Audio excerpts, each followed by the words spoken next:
might be a fear of success, a fear of love, a fear of loving yourself because you feel you're not worthy of love, because you did that, you did this, your mom this, your dad that, your family this.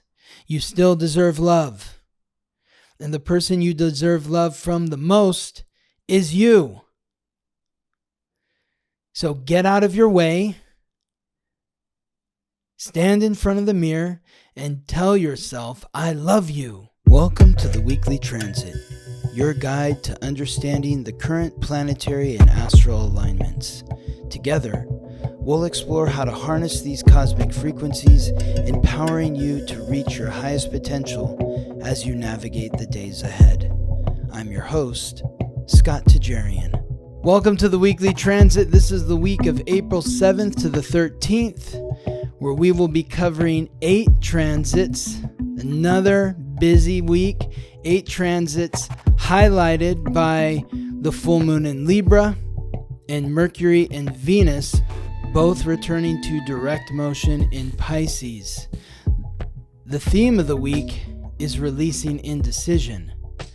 But before we get started into the week, I just want to pay homage to Val Kilmer. If you don't know who Val Kilmer is, he's an actor, and he passed away on April 1st at the age of 65. Val Kilmer was a very influential actor to me growing up. At first, I think, noticed him or realized who he was when he appeared as Iceman in the movie Top Gun. It's amazing that he only spent about 10 minutes on screen in that film, but he is such a monumental force, such a powerful character in that film. There are 3 other films that he was in that really struck me growing up in my adolescence. And it's really shocking to me that he not only never won an Oscar, he was never even nominated for an Oscar. The other 3 films, aside from him playing Iceman in Top Gun, that really made an impression on me were his role as Doc Holliday in the film Tombstone, which also starred Kurt Russell. There was the film Heat. So Tombstone, Doc Holliday is a historical character from like the Old West, and Kurt Russell plays Wyatt Earp, and they have this big showdown in Tombstone. I won't get too deep into the plots of these stories, but the other film was Heat, which was an iconic film with Al Pacino and Robert De Niro.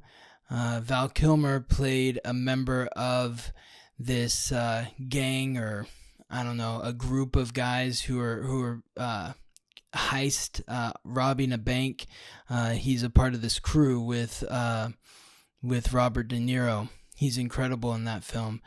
And then the final film that probably made the biggest impression on me was his role as Jim Morrison in the film The Doors.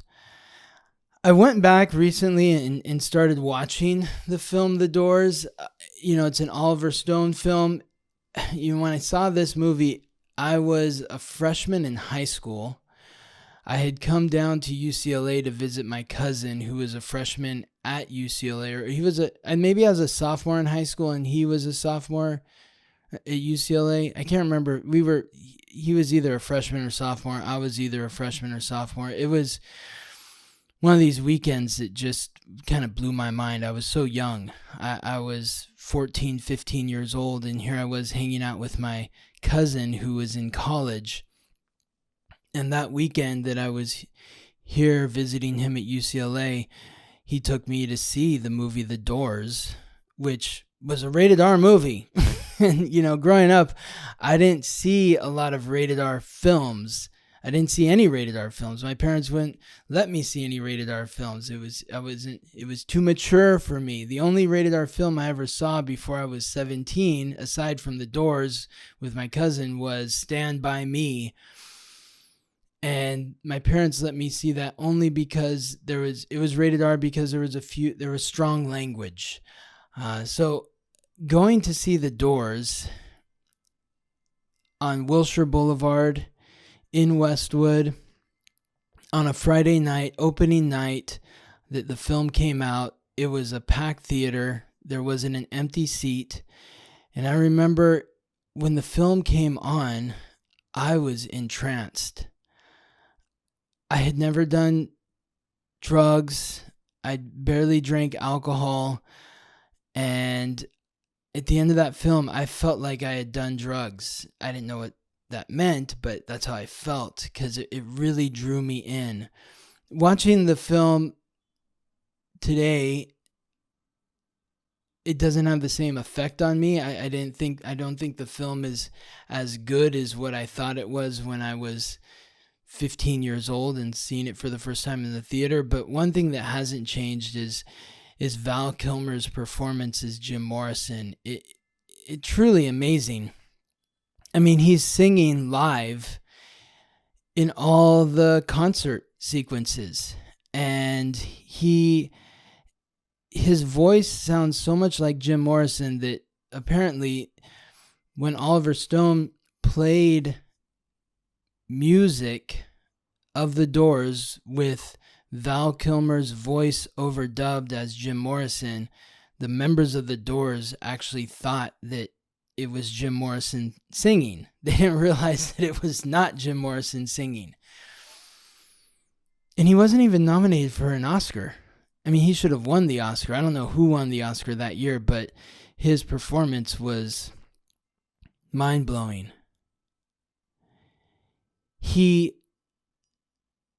That film really started this trend of films where now, how many actors have won Oscars for playing a historical figure, or especially like a historical figure in pop culture? So many. Playing musicians. I mean, that's the thing to do now. But Val Kilmer was like that first one in that film, The Doors, which kind of literally broke the doors open on doing these films that are tributes to historical figures of pop culture, like Jim Morrison. Jim Morrison was a Aquarius rising, Val Kilmer an Aquarius moon. Val Kilmer was a Capricorn sun and a Capricorn rising. Jim Morrison was born with Venus in Capricorn. They have some strong similarities in their astrological code, so it makes sense why there's some crossover in the way that he reflected him on the screen. Val Kilmer was born with 3 planets in Sagittarius: Mercury, Mars, Jupiter. Jim Morrison was a Sagittarius sun.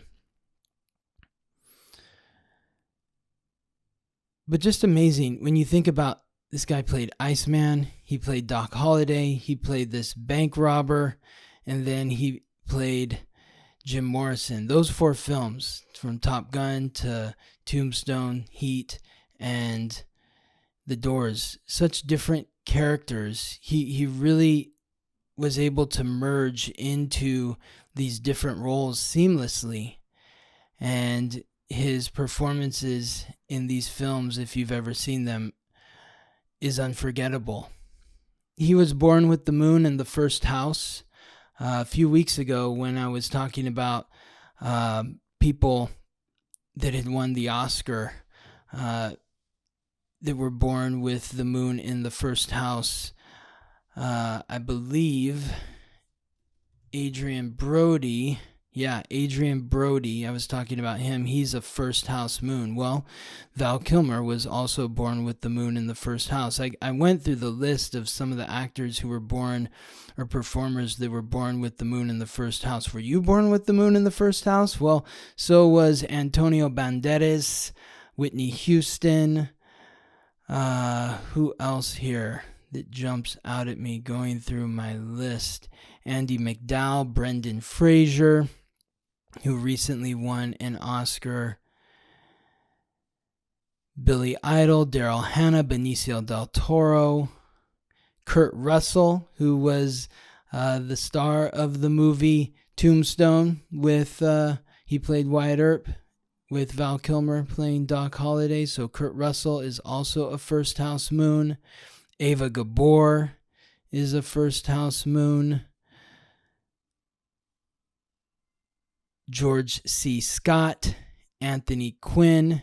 George C. Scott won an Oscar for playing General Patton, the World War II general. The Olsen twins are first house moons. Madonna's a first house moon. Don Henley, singer from the Eagles. Walt Disney.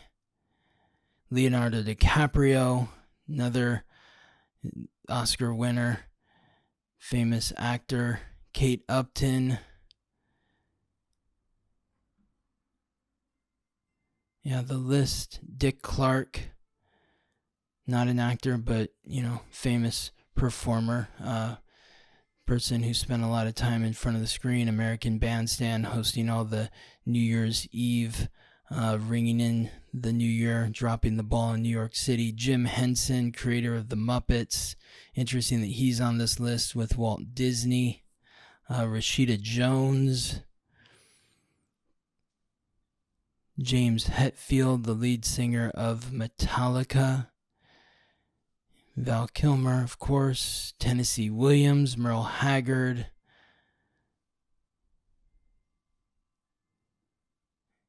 Billy Ray Cyrus, Alicia Silverstone, Audrey Hepburn, Meatloaf, SZA, Michael Jackson.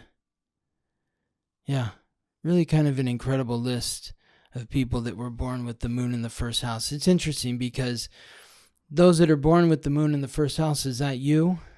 You're carrying your emotions right on your sleeve. It's easy for people to see how you're feeling. And that is Val Kilmer with the moon in the first house, because being a Capricorn rising, that's not somebody that is necessarily going to be showing their emotions too clearly, but because the moon was in the first house, that helped him really express himself. Now, the moon being in Aquarius, somewhat detached emotionally. Apparently, early in his career, he developed a difficult reputation on set or in films. I don't know, but that's what's been written. Some people have said that. Other people have said that he's great to work with, but maybe that's something that came with maturity. It's interesting that his North Node is in the 8th house, the house of death. So literally going from character to character. The actor Michael Biehn, who was in Tombstone, the film Tombstone with Val Kilmer, said, people have asked me, like, what's Val Kilmer like? And he's like, I have no idea what Val Kilmer is like, because I've never met Val Kilmer. I've only met Doc Holliday, because he just, would immerse himself in these roles, and you wouldn't even see his normal personality. The North Node is in Virgo, so very detail-oriented. He worked really hard, it seemed like, to craft his character in each and every role that he played. His North Node also aligns with Venus in Scorpio. So again, that transformative frequency of Scorpio, the North Node in the 8th house, which is associated with the 8th sign, which is Scorpio, and Venus in Scorpio. That's that transformative frequency. He died of pneumonia. And of course, many of you who have worked with me or listened to the podcast know how I love this book, Heal Your Body by Louise Hay. He died of pneumonia. And pneumonia, according to Louise Hay, says desperate, tired of life, emotional wounds that are not allowed to heal. Emotional wounds that are not allowed to heal. He was born with Chiron in the first house in Aquarius, forming a sextile to Mercury in Sagittarius in the 11th house, the house of friendship, squaring his Venus in the 10th house in Scorpio, opposing his Uranus in Leo in the 7th house, so in forming a sextile with Mars in Sagittarius in the 11th house along with Mercury. So he had a wound to his personality, his intellect, his action-oriented nature, his relationships, his sense of achievement, his connection to the community or the group, relationships, and his heart. Very intense placement for Chiron, aligning with 4 planets in his astrological code. So that may be presented a difficult challenge for him to work through in his life. Yeah. He had cancer. He had throat cancer. Let's see what it says about, cancer obviously is... Cancer is deep hurt, long-standing resentment, deep secrets or grief eating away at the self, carrying hatreds. What's the use? And I think of the secrets, it's aligning with Venus in Scorpio. So he maybe had some deep pain around relationships, and Chiron opposing his Uranus in the 7th house would indicate that, potentially. We don't know Val Kilmer, but, I'm just speculating here. Throat is avenue of expression, channel of creativity, the inability to speak up for oneself, swallowing anger, stifled creativity, refusal to change. There's a lot of rigidity in Capricorn. Even though it's not a fixed sign, it's a cardinal sign, but that Earth creates that rigidity. He was also born with the Sun conjunct Saturn, so that increases the rigidity. It also indicates the strenuousness of his work ethic. It feels like maybe he pushed himself really hard. The Sun and Saturn are aligning with his Neptune. He was born with the Sun and Saturn in the 12th house, which is ruled by Neptune. This is what maybe gave him the ability to, again, merge into these different characters, to elicit the fantasy into reality. His moon in Aquarius is fixed, so, there may be some rigidity to his emotional nature as well. And he was just exhausted by it. Yeah. He died on April 1st when Mars was directly opposite his ascendant. Conjunct his descendant at 23 degrees in Cancer, opposing his ascendant at 23 degrees in Capricorn. A lot of anger can come up during this transit when Mars is opposing the ascendant. Saturn was forming a sextile to his ascendant. Mars was forming an in conjunction to his Chiron. Chiron was sextile his Chiron. And Uranus, the planet of revolution, was squaring his Chiron. So, the wound was coming up in a big way as he passed over on April 1st. So, rest in peace, Val Kilmer. Thank you so much for the contribution that you played to planet Earth and the inspiration that you gave me growing up as a kid, enjoying your films and really marveling at your ability to morph from one character to the next.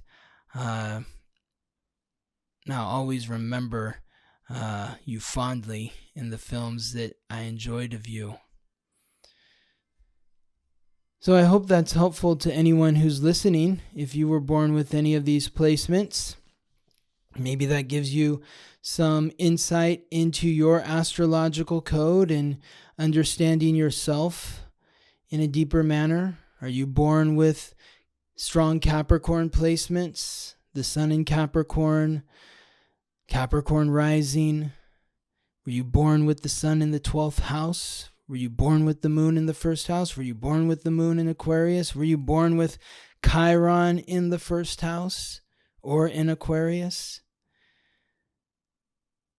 Were you born with the sun conjunct Saturn? Were you born with Venus in Scorpio? Were you born with Mercury, Mars, and Jupiter, and or Jupiter in Sagittarius? It's like when you look at Val Kilmer's chart, there's a secret nature to him with his relationships and senses. With Venus in Scorpio, there's a very open and honest open and honest expression of him with Mercury, Mars, and Jupiter in Sagittarius.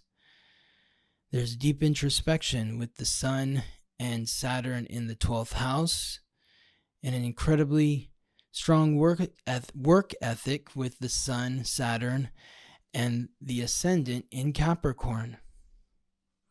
Following his North Node. Were you born with the North Node in the 8th house? Were you born with the North Node in Virgo? 8th house North Node in Virgo is somebody who really needs to focus on the reality of their intimate relationships, to not get lost in fantasy of their intimate relationships. Somebody who is really needing to focus on the details, the nuance, the practical nature of what it means to be intimate with others.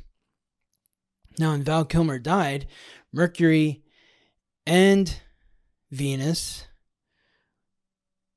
and the North Node were all conjunct his South Node in Pisces opposite his North Node in Virgo. A lot of people have asked me that I've done readings for recently that were born with, let's say, the North Node in Virgo. They're like, how am I supposed to follow my North Node frequency if I'm a North Node in Virgo when the North Node is in Pisces and the South Node is in Virgo? And that's a good question. The way that I would interpret that is, it's not that you're not supposed to now follow your North Node for a year and a half because the North Node is in the sign of your South Node. In following that Pisces frequency, you're still supposed to develop faith and release control. But that doesn't mean that you abandon the nuances. It doesn't mean that you abandon the details. It doesn't mean that you don't continue to focus on what you're doing each and every day. From the moment you wake up to the moment you go to sleep. What are you putting into your body? How is it affecting your mind? What are you putting into your mind? How is it affecting your body? That's the frequency if you're born with the North Node in Virgo. But during this transit of the South Node in Virgo, the North Node in Pisces, you're meant to just go about your day, take care of yourself, but don't worry about it.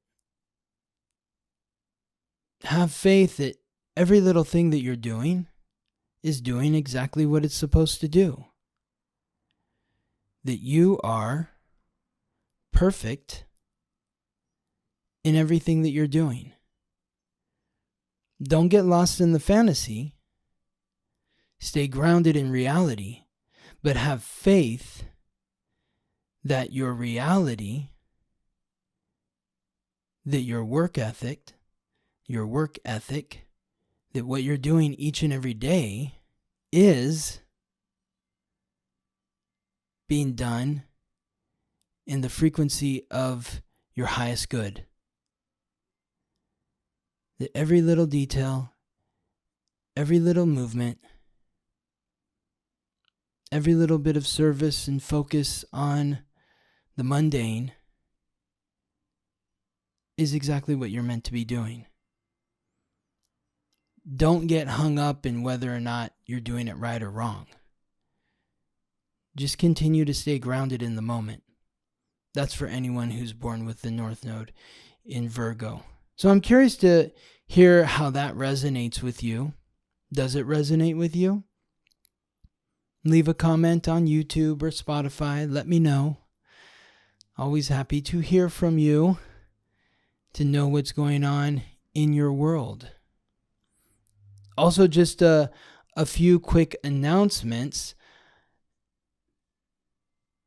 If you haven't been listening, I encourage you to listen to my interviews on the weekly transit, which I've been releasing on Tuesdays. 2 weeks ago, we had on astrologer Ricky King, where we discussed Lilith's transit into Scorpio, and a whole wealth of other topics. You know, whenever I get into a conversation with Ricky, we dive down the rabbit hole together, and who knows where it will lead us, but it's always a fun, spirited conversation.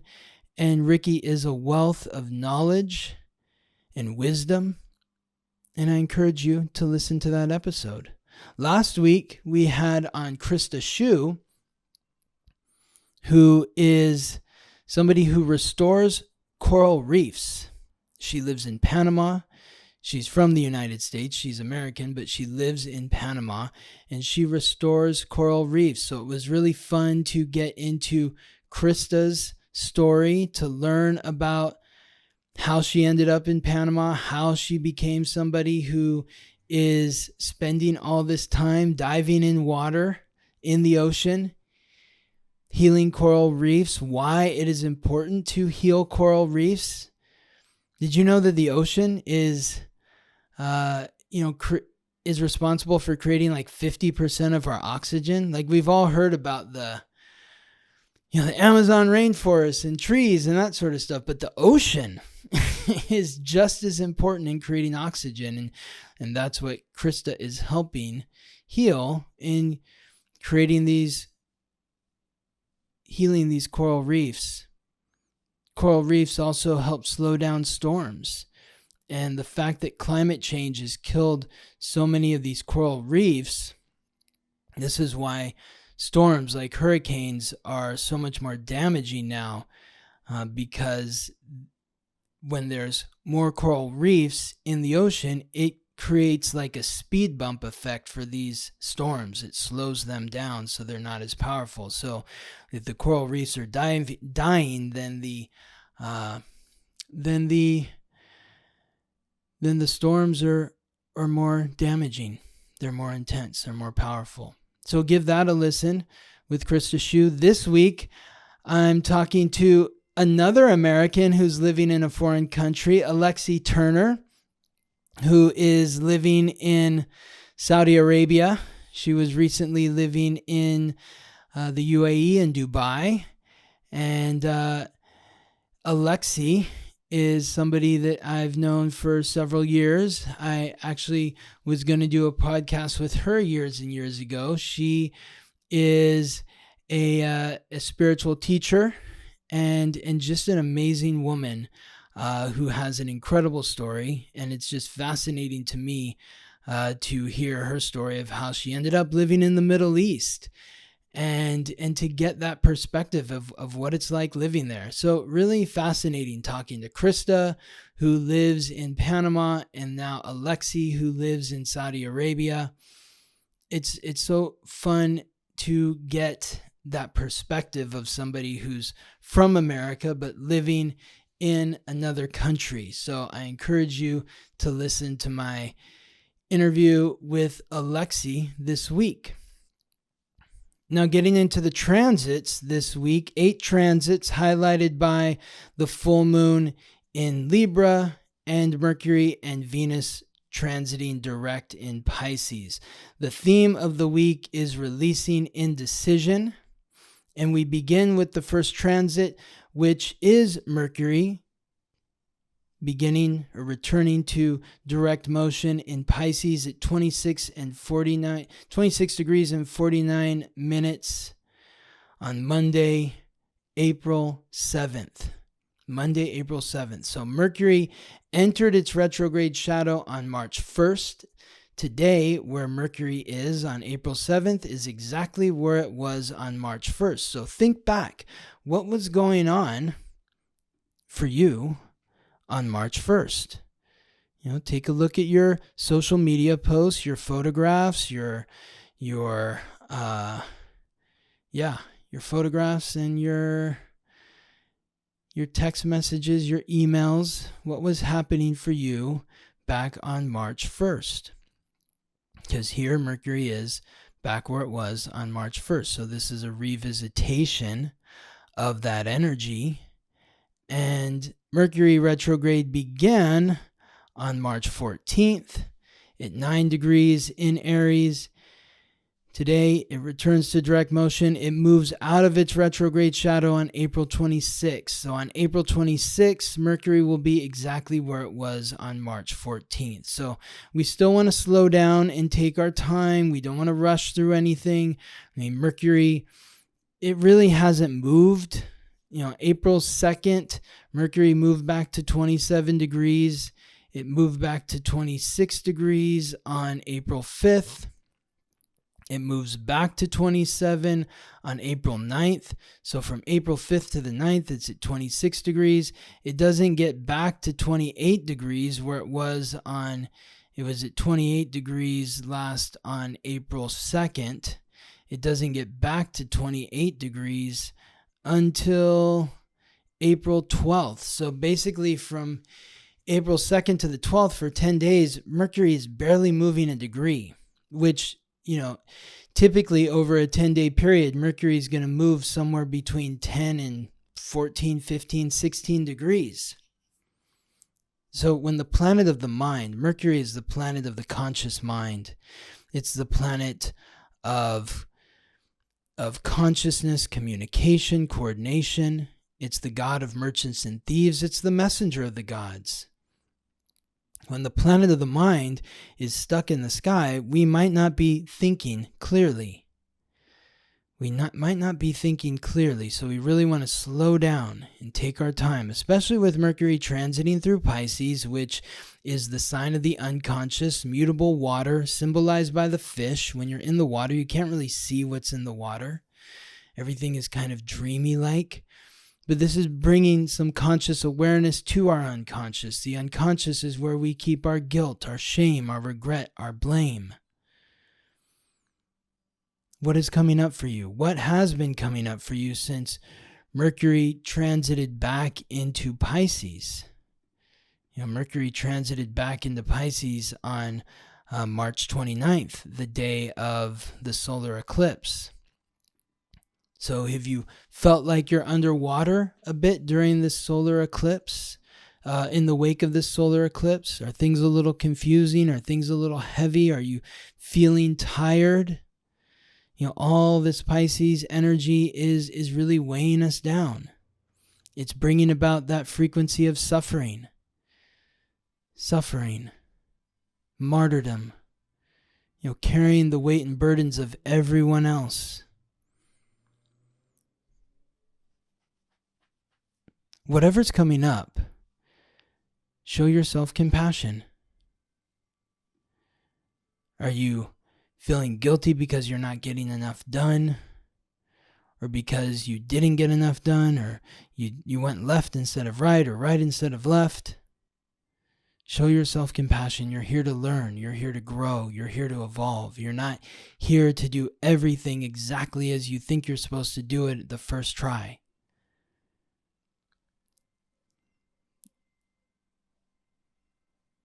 This life is about making mistakes and then realizing that there actually are no mistakes. There's different choices and different lessons, different experiences. It's what you're learning from the experience. Maybe you're conscious of the experience, maybe you're unconscious of the experience, but Mercury transiting through Pisces is bringing that awareness. It's waking you up to what you've been hiding from beneath the surface. The second transit highlights Venus. Venus, Mercury, Mars, these are planets we're going to be talking about a lot this week. Venus is also transiting back through Pisces. Its retrograde doesn't end until the end of the week. That's going to be the last transit that we talk about. But as Venus transits retrograde, continues its retrograde transit through Pisces, it's still forming a conjunction with Mercury.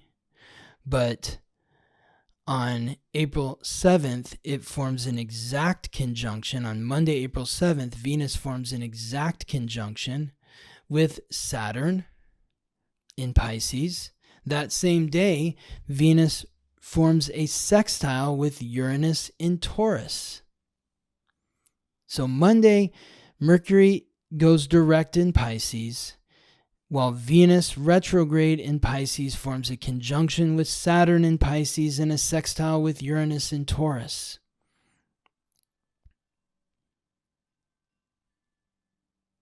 This is all happening on Monday.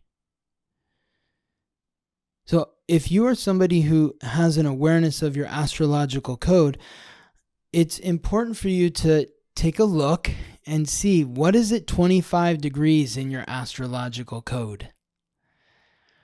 Because whatever's at 25 degrees in whatever sign that it's in, it's aligning with one of these three planets on Monday. It's one of these four planets on Monday. It's aligning either with Venus and Saturn in Pisces, or it's aligning with Uranus in Taurus, or it's aligning with Mars in Cancer.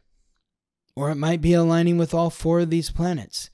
All four of these planets on Saturday, Sunday, Monday are at 25 degrees. So that's April 5th, 6th, and 7th. If you have something at 26 degrees or 24 degrees, it's also being affected. 23, 27 degrees, also being affected. Saturn is the planet of restriction, responsibility, hard work, achievement, authority. It's the god of wealth and time. Uranus is the planet of revolution, rebellion, innovation, independence, and the unexpected.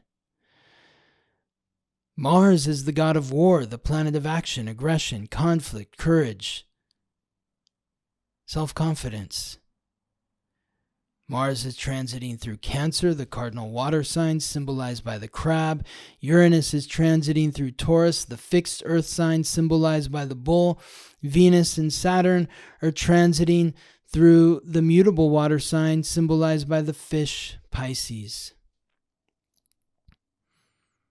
These four planets are all aligning with each other.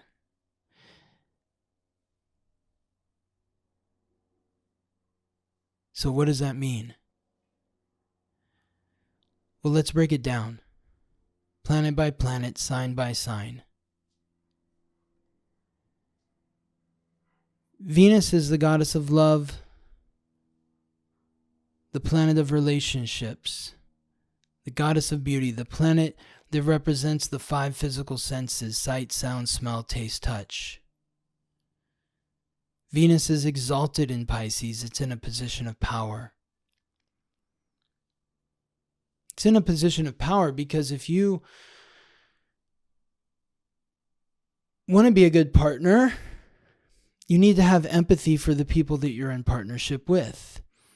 And Venus in Pisces brings that empathy. Now, there is the threat of being the martyr in the relationship, over idealizing your partner, bending over backwards for your partner. Were you born with Venus in Pisces? Were you born with Venus in the 12th house? If so, this is you. But even if you weren't, we're all experiencing that frequency right now. The conjunction with Saturn is saying, are you ready to take responsibility for your role within the relationship? Are you ready to take responsibility for the fact that maybe you have been the martyr in all your relationships. You have idealized your partners in some way. You've held them up on a pedestal and you just think like, oh, there's, I know that they don't treat me right, or I know that they don't give me as much as I give them, but they've had it so hard. They're going through so much. And yeah, that might all be true. But this is also a reminder that you need to make sure that you are getting something back from this. And so when you're taking responsibility for your role in the relationships, maybe you're saying that, the reason why I'm giving so much in this relationship is because I feel guilty for how I was in this other relationship I was in that's no longer a part of my life. I regret the way that I rolled in this relationship, or I'm blaming myself for what I did in this relationship. Saturn is saying take responsibility for the guilt, the shame, the regret, the blame. Take responsibility for where you fell short in your relationships. And in taking responsibility for that, you also need to take responsibility to show yourself compassion. That being empathetic to another doesn't mean you have to completely lose yourself. You do not have to take on somebody else's suffering. You can have compassion for their suffering, but if you are now suffering to alleviate their suffering, you might actually just really be hurting yourself. Now, when you bring Uranus into the mix from Taurus, that's revolutionizing your self-worth and values. When you take responsibility to face the guilt, the shame, the regret, the blame that you experience in partnership, that you're holding over yourself as a partner, you are devaluing your self-worth. You're saying, I have to give more than my partner gives me because I'm not even worthy to be in this partnership.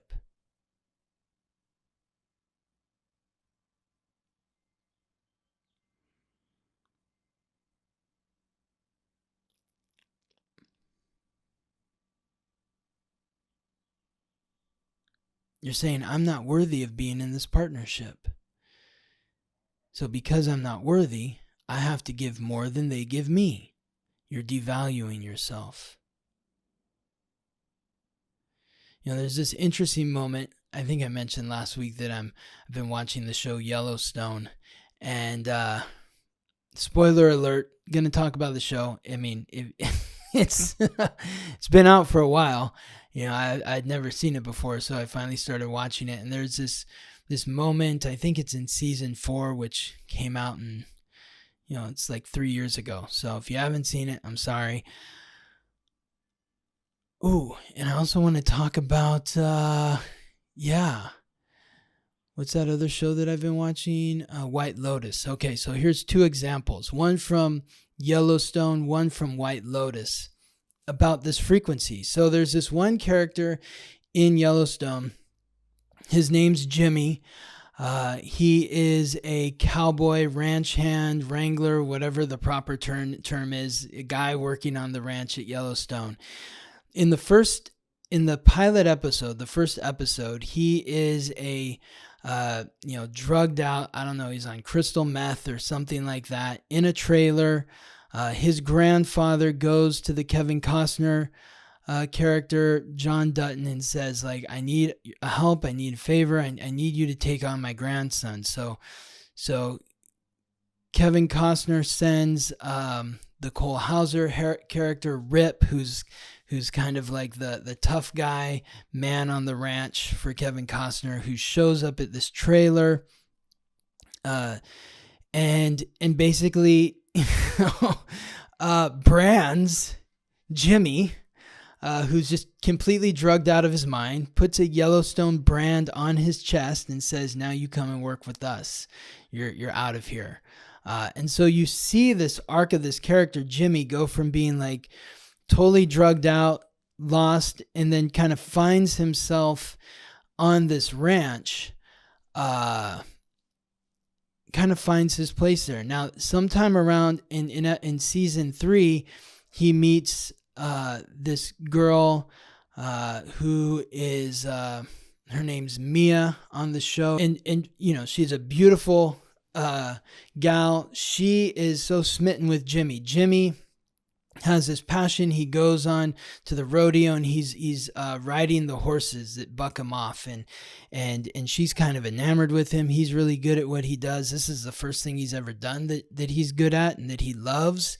And she's smitten with him. He has a horrible accident where he gets bucked off the horse and breaks like every bone in his body. She stands by his side and supports him through his recovery. Kevin Costner pays for his recovery and tells him, you know, I'm paying for this, but don't do it again. You know, don't be in the rodeo again, because what happens when you're in the rodeo is you're gonna end up back in the hospital, and you're no good to me if you're in the hospital. Well, the girlfriend, Mia, says you can't give up your dream. So he decides to ride a horse again that bucks him off, and he breaks some bones in his body again that debilitate him, where he can barely walk or use his hands. It's almost like he's paralyzed in some areas. So she again stands by his side and rehabilitates him. Kevin Costner pays for the bills again, but says, you know, you broke your word. You broke your word.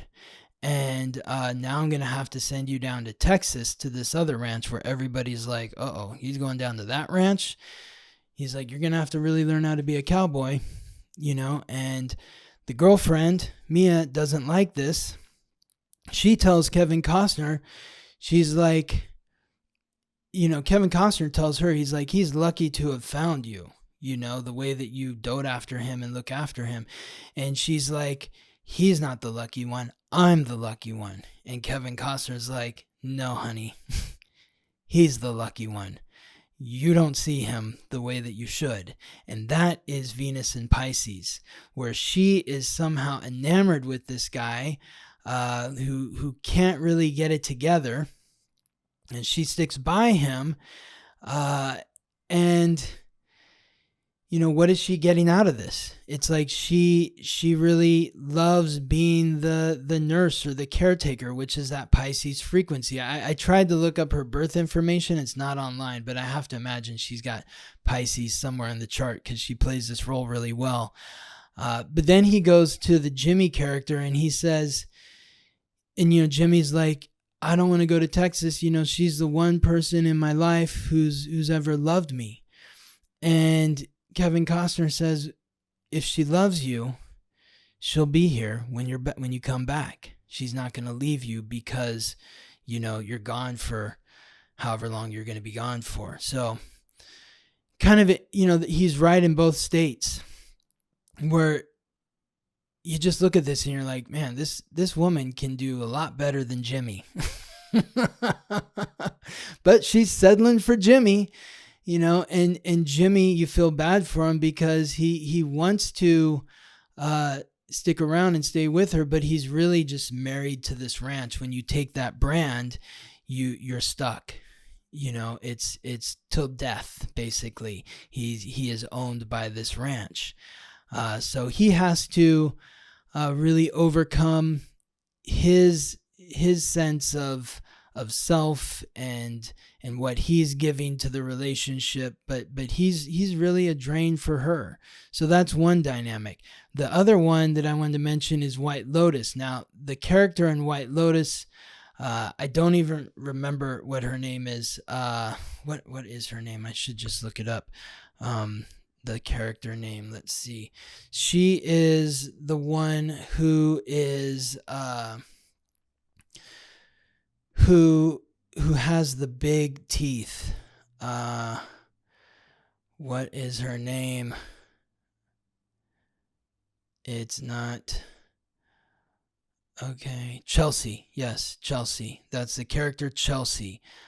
Amy Lou Wood is the actress. She's born February 3rd, 1994. So I'm curious to see February 3rd, 1994. Yeah, she was born with Mercury and Saturn in Pisces.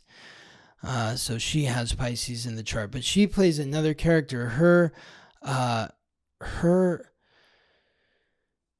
Her boyfriend in the film or in the show, White Lotus, is like, he's a guy who he's in trouble. You're not sure about him. He's a rugged, mysterious man with a chip on his shoulder, and he's out there in Thailand to enact a vendetta. You learn about his story. I won't share too much because I don't want to give that away. This is a newer show, but she is his girlfriend, and she's much younger than him. And throughout the show, people are like, "What are you doing with this guy?" And he's like, "He's my soulmate. We have a spiritual connection, and he's been through so much." And there's this one point where one of the characters is like, "I don't get it. Why are you with this guy?" And she's like, "Because the first time we met, he told me his soul story, and our souls connected." But he leaves her during the show to go from this beautiful tropical island in Thailand where they're at this 5-star White Lotus resort, and he goes to Bangkok for several days. And she's like, "Why are you going to Bangkok? Why do you want to spend time with me? I want you to be here with me." She is bending over backwards for this relationship, and she's not getting back in return what she should be getting, and that is Venus in Pisces. So during this period, really think about what you're giving in your relationships and what you're getting in return. Now, bringing in that third planet, Mars transiting through Cancer is, this is like the torpedo, just like diving through the ocean. It's slowing us down. It's drawing us into our past. It's drawing you into your past. Like, where do these frequencies of bending over backwards and giving more than you should in relationship, where do they stem from? What made you this way? It's some frequency that was embedded in you through your past experiences. Maybe it's through your relationship with your family, your parents. Maybe it's passed down through your bloodline or ancestry. But Mars in Cancer is really urging you to have the courage to delve into your past, to uncover what's at the root of these overgiving tendencies. Once you get to the root, then you show it love. Because once you get to the root, you might find guilt, shame, regret, blame. Show yourself compassion so you can integrate those thought patterns and memories with understanding, forgiveness, and love for yourself. And once you're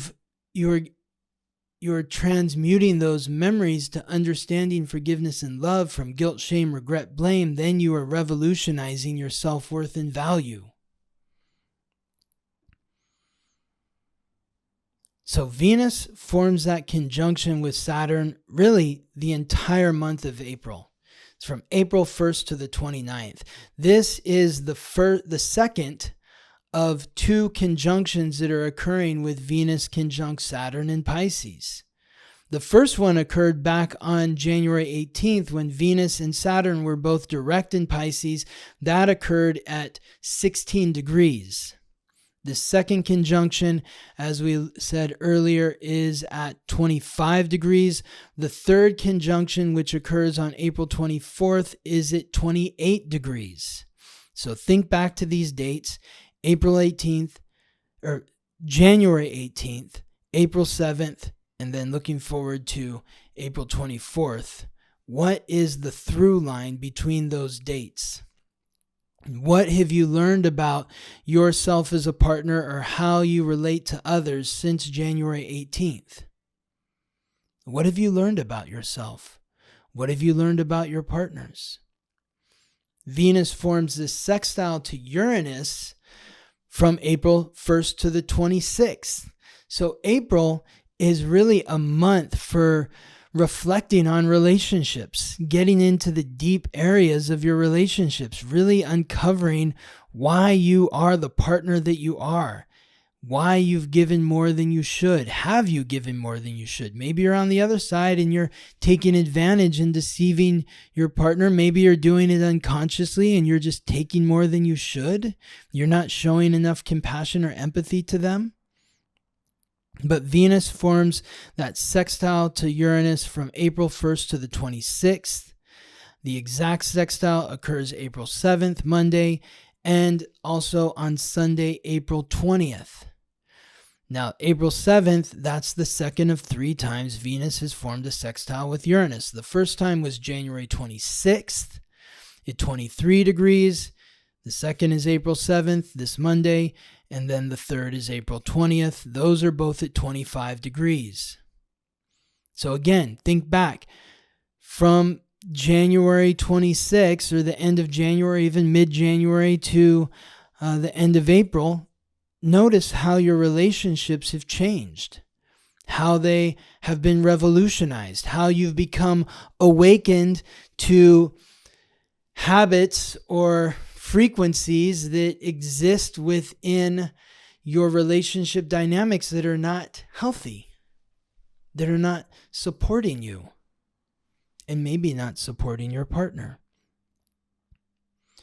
Now, Mars doesn't form an exact aspect to Venus. It's close, but it's not exact. It formed its exact aspects to Uranus and Saturn last week. I encourage you to listen to last week's episode if you want more information on that. But moving on to the 4th transit, Mercury, continuing its retrograde, Mercury as it's direct, now forms a conjunction. Well, it's been forming this conjunction. Like, this is another transit that we talked about last week, but it's continuing this week. So this is Mercury conjunct the North Node in Pisces. Mercury has been conjunct the North Node in Pisces since March 29th and continues until April 15th. It formed an exact conjunction last week. On Thursday, April 3rd, it's forming an exact conjunction this week on Thursday, April 10th. It first formed a conjunction with the North Node retrograde in Pisces back on March 1st when Mercury transited into its retrograde shadows. So think about March 1st to April 10th and continuing on to the 15th, the middle of this month. And this is helping you uncover the depths of your soul. The North Node is the karmic pathway of the soul, or soul's purpose. Mercury conjunct the North Node in Pisces is connecting our conscious awareness to faith. It's helping you become consciously aware of faith, about what you need to do to reclaim faith in your life, where you give it up.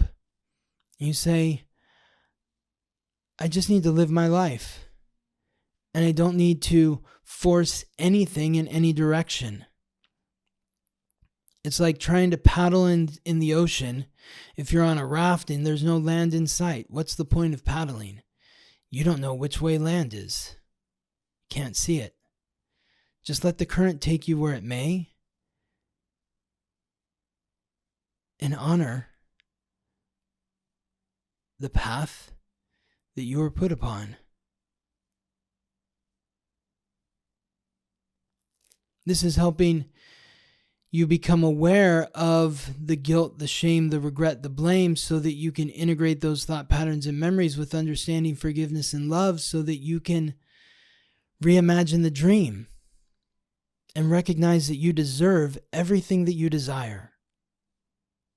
It's the guilt, the shame, the regret, the blame that is keeping you from receiving what you desire.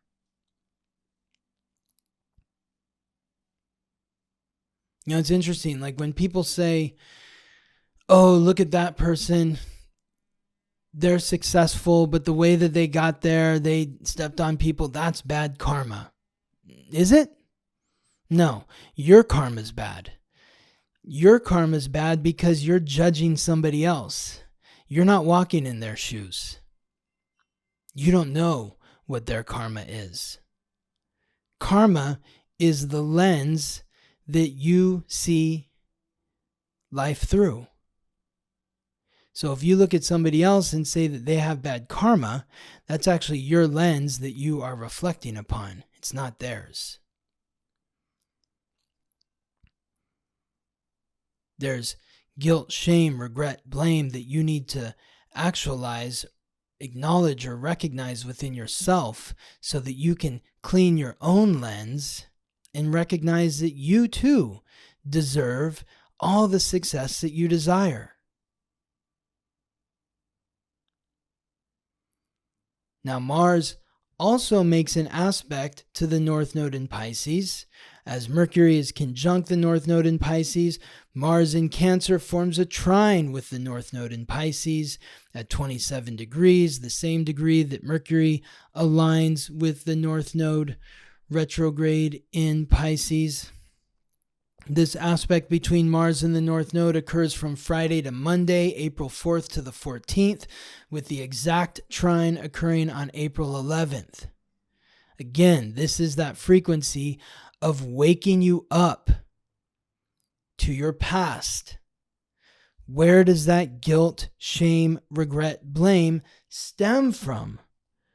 Where does it stem from? Why do you feel you don't deserve what it is you desire? Do you feel like you deserve what you desire? Are you worthy? If the answer is no or I don't know, then there is guilt, shame, regret, blame that needs to be dealt with. And the way you deal with it is by digging down into the root. Maybe this is something that doesn't even stem from you. It's something that has been grown through you, through your ancestry or your bloodline. Maybe you feel like you don't deserve something because your dad this, your mom that, your ancestors this or that. That's familial guilt. That's familial shame. That's familial blame.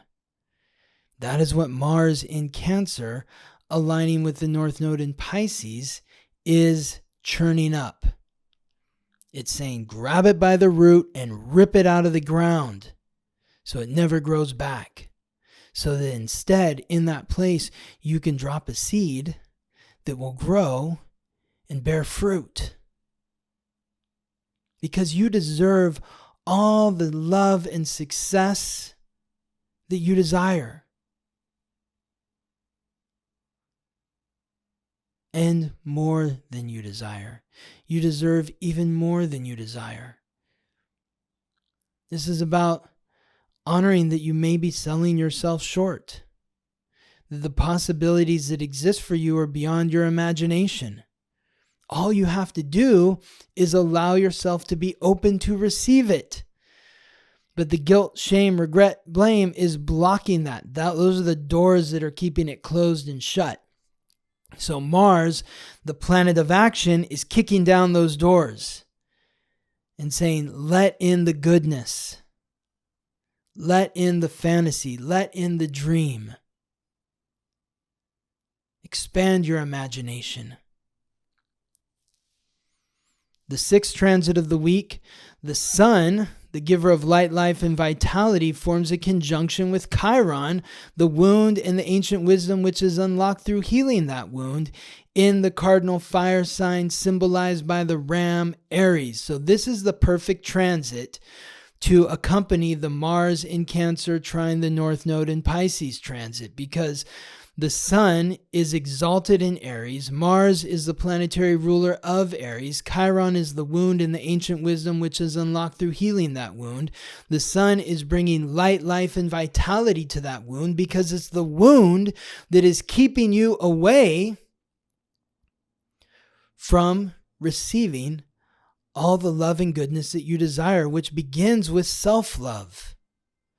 This aspect with the sun in Chiron occurs from Tuesday to Tuesday, Tuesday to Tuesday, Tuesday to Monday, Tuesday to Monday, April 9th to the Wednesday to Monday. I got to check my notes here. Wednesday to Monday, April 9th to the 14th, Wednesday to Monday, with the exact conjunction occurring on Saturday, April 12th. So Saturday, April 12th, and the days leading up, Wednesday to Saturday and continuing after to Monday, are really helping you look at your fears and insecurities. This might be a fear of success, a fear of love, a fear of loving yourself because you feel you're not worthy of love, because you did that, you did this, your mom this, your dad that, your family this. You still deserve love. And the person you deserve love from the most is you. So get out of your way, stand in front of the mirror, and tell yourself, I love you. I love you. Look in the mirror and say, I love you. Are you afraid to do that? Is it hard to do that? It's okay if it is. Self-love is a practice. Every step that you love yourself, you have to face a fear, face an insecurity, face something about yourself that you think is wrong. It's like that spell, that fallacy that people keep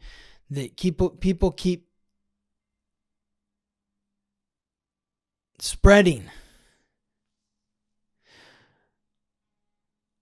Well, we're all imperfect.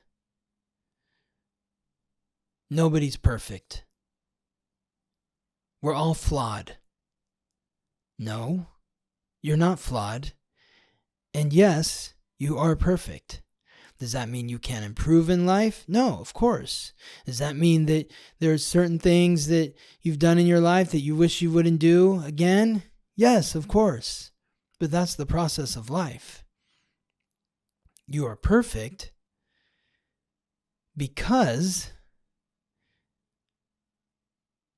you are showing everyone around you something about themselves that they can only see through you. The sun conjunct Chiron in Aries is really helping you see what those fears and insecurities are within yourself that you need to face.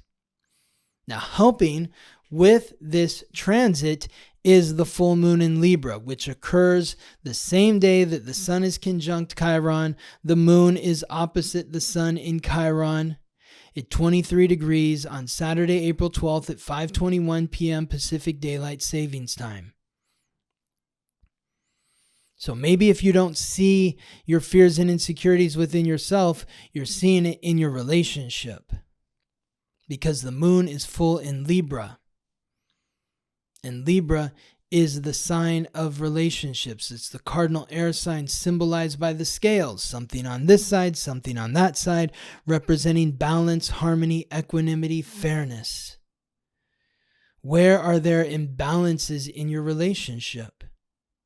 When you think about these earlier transits in the week and how we've been talking about that Venus and Pisces frequency, which is really pushing us to reflect upon where we might be giving more than we should in our relationships, let's go back to the solar eclipse in Aries. If you didn't listen to that episode, go back. But just quickly, that was focusing on releasing fears and insecurities that exist within yourself, so that you can love yourself deeper, more authentically, more transparency, more in a more transparent way than you have ever loved yourself before, so that other people can really see, whoa, look at your vibe. Man, I really like hanging out with this person. When I hang around with them, I feel lifted. I feel better about myself. Well, you're hanging out with somebody who loves themselves. They raise the elevation. The full moon in Libra is saying, release those frequencies that exist within your relationships that are creating the imbalance, where one person is giving more than they should. If one person is giving more than they should, there's an imbalance of love.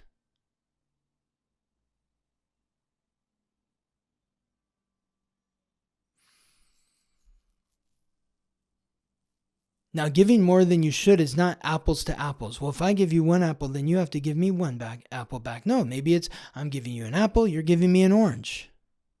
I'm doing something for you, you're appreciating me by saying thank you so much.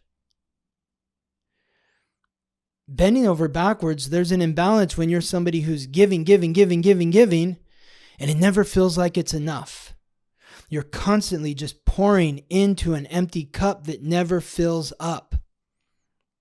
This full moon in Libra is saying, release those frequencies. Release those relationships if you have to, because those relationships are showing you where you are lacking love for yourself. With the conjunction, with the sun in Chiron, in Aries, the opposition to the moon in Libra. The sun forming this conjunction with Chiron is starting over. It's starting over in terms of how you relate to yourself.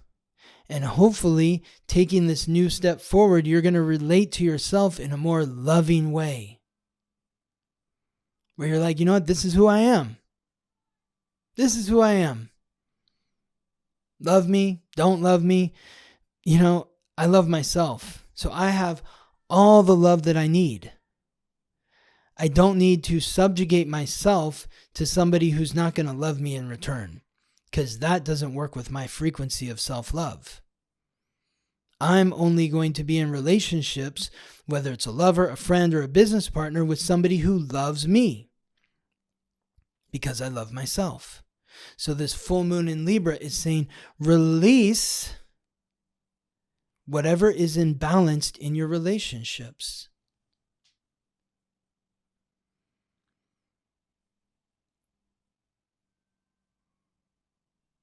The next round of moon cycle classes are available. If you're interested in learning how the new moon in Taurus and the full moon in Scorpio will be affecting you directly, classes are on Tuesday or Wednesday or Saturday.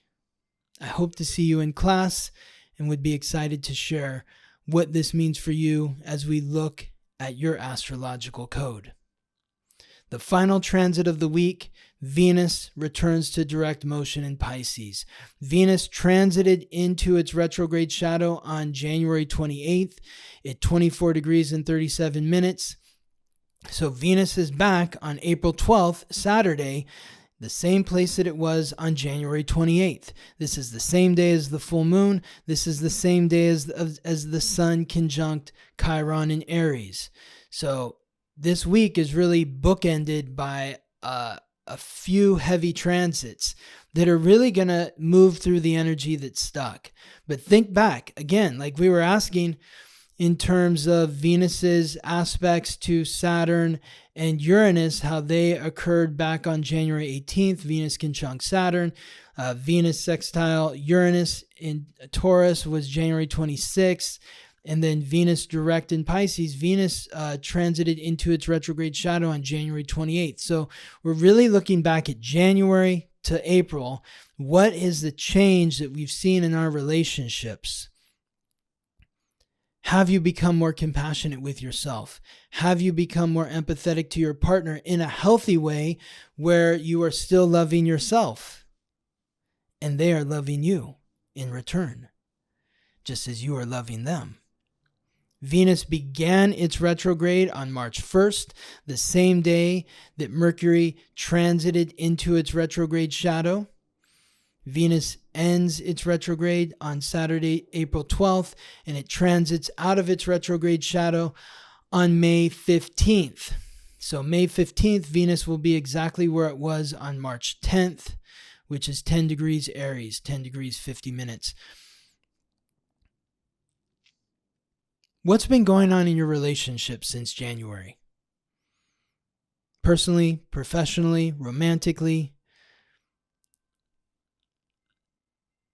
This has been a time to really slog through the muck and allow whatever's happening to happen.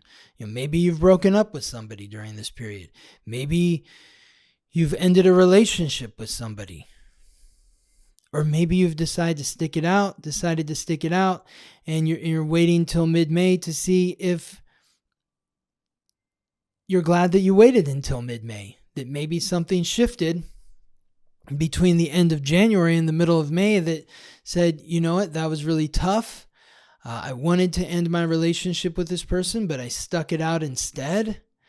And I feel like we both grew through this experience. Whatever you chose to do, there are no wrong choices, just different lessons, different experiences.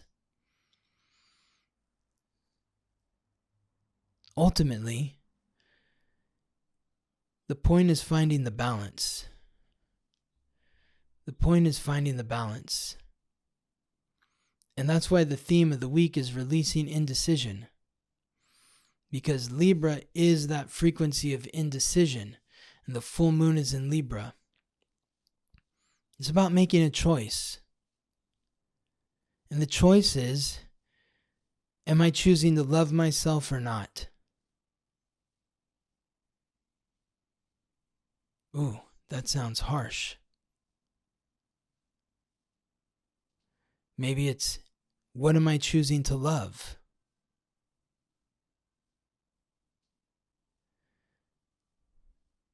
Hopefully, you're choosing love. Sometimes you have to love yourself in spite of someone else. Hopefully, loving yourself attracts more love to you through your relationships. But the indecision is really choosing love instead of not choosing love. Choosing subjugation, choosing fear, choosing insecurity. Choose love instead. Choose love instead of fear. Choose love instead of insecurity. Choose love instead of subjugation. Because love is what you deserve.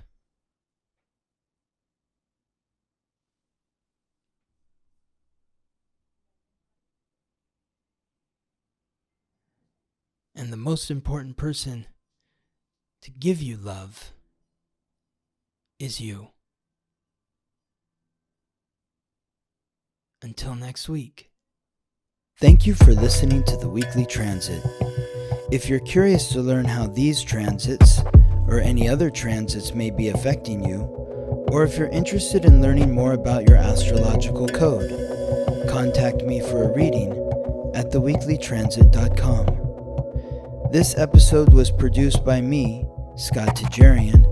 Music written by Ben Leinbach from Listen Deep by Amber Herzog-Lyman. Wishing you all the best as you ride the planetary waves.